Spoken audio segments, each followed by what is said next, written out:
আসসালামু আলাইকুম everyone. Welcome to G school of computer science. Python programming boot ক্যাম্পের আজকে ফার্স্ট ক্লাসে আপনাদের স্বাগতম।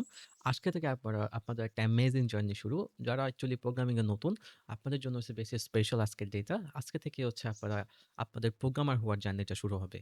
লাইক এতদিন তো আপনারা শুনতেন Python programmer or competitive programmer, C programmer, Java programmer, অনেক প্রোগ্রামার অথবা প্রোগ্রামিং ল্যাঙ্গুয়েজ সম্পর্কে শুনতেন। So today will begin your programming journey. I hope all of you guys enjoy a lot.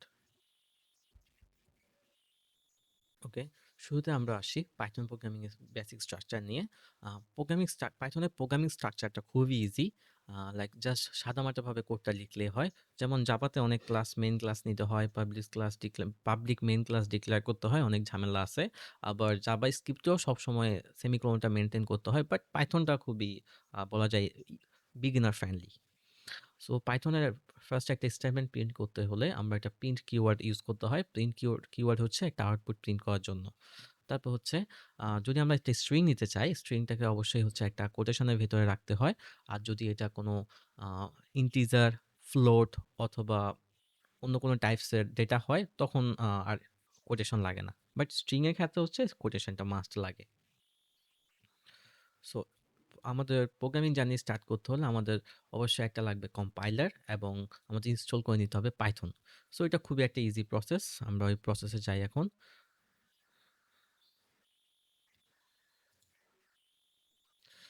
So আমরা প্রথম ইনস্টল করে নিব আমাদের কম্পাইলার। আমরা এখানে ইউজ করতেছি ভিজুয়াল স্টুডিও কোড, বাট পাইথনের জন্য আরও অনেক কম্পাইলার আছে, যেমন পাইচার্মও ইউজ করা হয়। তারপর আরও কোড ব্লকসেও কিছু পাইথনে কাজ করা হয়, বাট ভিজুয়াল স্টুডিও কোডটা খুবই ইউজার ফ্রেন্ডলি। এটা ইনভেন্ট করছে হচ্ছে মাইক্রোসফট।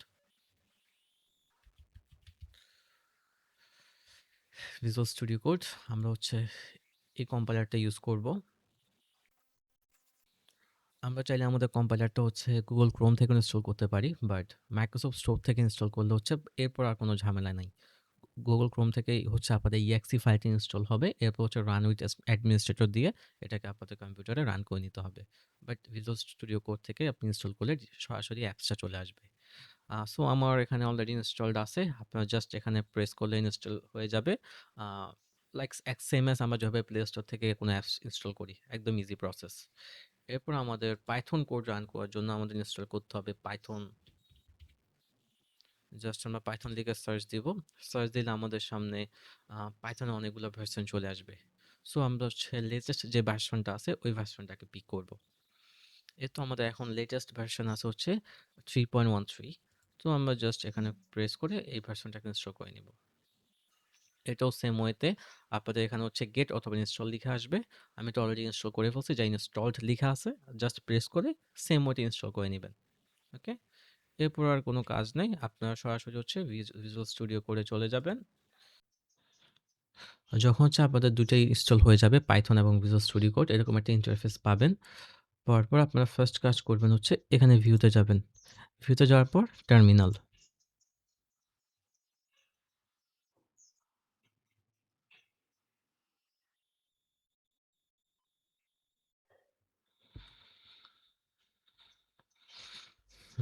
এখানে লিখবেন পাইথন। পাইথন লিখলে আপনি দেখতে পারবেন আপনার এখানে পাইথন ইনস্টল হয়েছে কিনা।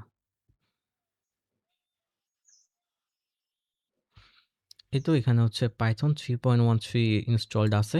সো আপনার পাইথন ইনস্টলেশন কমপ্লিট হয়ে গেছে। আর ভিজুয়াল স্টুডিও কোডে একটা ছোট কাজ করে নিতে হবে। এই অংশতে যাবেন, এখানে হচ্ছে এক্সটেনশন। এক্সটেনশন থেকে হচ্ছে আবার এখান থেকে পাইথন একটা এক্সটেনশন ডাউনলোড করে নেবেন। তাহলে আপনাদের আর কোনো প্রবলেম ফেস করতে হবে না। এই তো আমাদের পাইথন এক্সটেনশনটা চলে আসছে। আমার এখানে অলরেডি ইনস্টলড আছে। এখানে আনইনস্টলড আসতেছে। আপনারা জাস্ট ইনস্টলে প্রেস করবেন, তাহলে ইনস্টলড হয়ে যাবে। আরেকটা এক্সটেনশন আপনারা ডাউনলোড করতে হবে, ওটা হচ্ছে কোড রানার। কোড রানারটা ইউজুয়ালি হচ্ছে আপনার কম্পাইলারে কোডটাকে অটোমেটিক্যালি রান করার জন্য। না হলে হচ্ছে এখানে হচ্ছে আপনাকে একটা কমান্ড দিয়ে, টার্মিনালে একটা কমান্ড দিয়ে বারবার আপনার প্রোগ্রামটা রান করতে হবে। এটাও আমার এখানে ইনস্টলড আছে। এখানে আনইনস্টল লিখে আপনি জাস্ট হচ্ছে ইনস্টলে ক্লিক করবেন, ইনস্টলড হয়ে যাবে। আপনারা চাইলে একটা পাইথন ডিবাগার ইনস্টল করে রাখতে পারেন। পাইথন ডিবাগার ইনস্টল করে রাখলে যদি কোনো প্রবলেম ফেস করেন, এখানে অটোমেটিক্যালি আপনাকে একটা সাজেশনস দিবে। ওকে, সব এসব ইনস্টলেশন প্রসেস শেষ করলে আপনার কম্পাইলার এখন রেডি পাইথন কোড করার জন্য। এখন আমরা হচ্ছে এখানে ফাইল থেকে একটা ফোল্ডার ওপেন করে নিই। ফোল্ডার ওপেন করার জন্য হচ্ছে ফাইলে প্রেস করব। প্রেস করার পর হচ্ছে ওপেন ফোল্ডার। সো আমি আগে থেকে পাইথন প্রোগ্রামিং বুটক্যাম্প নামে একটা ফোল্ডার ক্রিয়েট করে রাখছি। আপনারা চাইলে হচ্ছে একটা ফোল্ডার নিজেরাও ক্রিয়েট করে কাজ করতে পারেন। ফোল্ডার ক্রিয়েট করতে যদি কারো কোনো প্রবলেম হয় নক দিতে পারেন। এটা খুবই বেসিক কাজ। সিলেক্ট।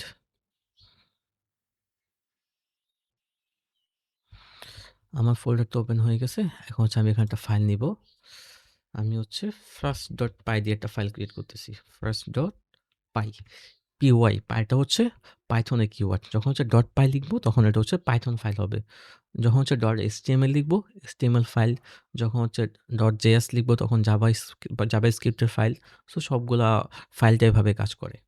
এখন এন্টার দিলাম। আমার ফাইলটা ওপেন হয়ে গেছে। এখন আমি আমার ফার্স্ট কোডটা লিখি এখানে। প্রিন্ট লিখলাম the school of computer science. School of computer science. আমি স্ট্রিংটাকে 2টা কোটেশনের ভেতরে রাখছি। যখন আমরা কোনো একটা স্ট্রিং লিখবো তখন আমরা অবশ্যই কোটেশন রাখবো। কোটেশন 3 প্রকার আছে, সিঙ্গেল কোট, ডাবল কোট এবং ট্রিপল কোট। ওকে, এখন কন্ট্রোল এস দিয়ে সেভ করলাম। এরপর আমি যে কোডটা ইনস্টল করে রাখছি এটা অটোমেটিক্যালি আমার কোডটাকে রান করবে। এখন রান দেই। এ তো আমার output the school of computer science print হয়ে গেছে।